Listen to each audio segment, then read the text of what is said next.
Hello everyone, today I'm here to explain you what is moonlighting. So as you can see, moonlighting is taking up a second job or freelance work outside of regular employment.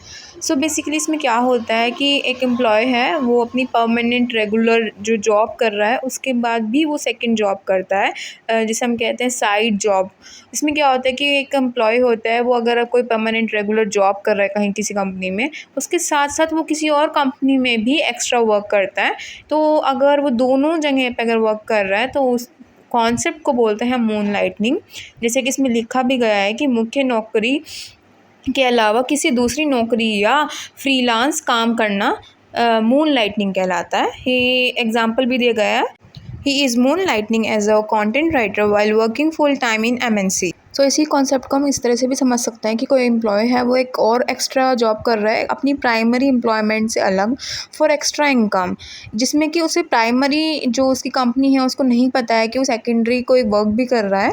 वो सिर्फ एक extra income के लिए अपनी secondary work को join कर लेता है और उसे कंटिन्यू रखता है without any information to the primary company. So इस एग्जाम्पल में भी वही दिया गया है कि जैसे वो फुल टाइम MNC कंपनी में काम कर रहा है तो उसकी प्राइमरी कंपनी हो गई, प्राइमरी एम्प्लॉयमेंट हो गई, और जो second as a content writer work कर रहा है वो उसका सेकेंडरी वर्क हो गया। सो इसलिए सेकेंडरी वर्क जो उसका होगा उसको मून लाइटनिंग का कॉन्सेप्ट दिया जाएगा, क्योंकि वो पार्ट टाइम वर्क कर रहा है और एज अ फुल टाइम जो वो वर्क कर रहा है MNC कंपनी में वो उसका प्राइमरी और मेन वर्क रहेगा। सो उसे हम मून लाइटनिंग का कॉन्सेप्ट में कवर नहीं करेंगे। हम जो सेकेंड उसका एक्स्ट्रा वर्क होगा उसको ही मून लाइटनिंग में कवर करेंगे।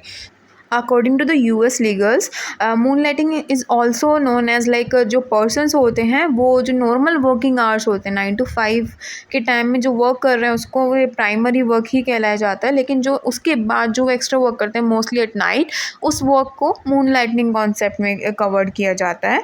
और इस कॉन्सेप्ट का कॉन्सिक्वेंसेस क्या होते हैं कि अगर जो प्राइमरी कंपनी है वो चाहे तो वो डिसिप्लिनरी एक्शंस भी ले सकती है, जैसे कि वो वार्निंग लेटर दे सकती है, सस्पेंशन कर सकती है या फिर टर्मिनेशन ऑफ कॉन्ट्रैक्ट भी कर सकती है।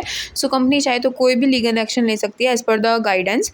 सो यही सब कॉन्सेप्ट रहता है मून लाइटनिंग का। Thanks for watching.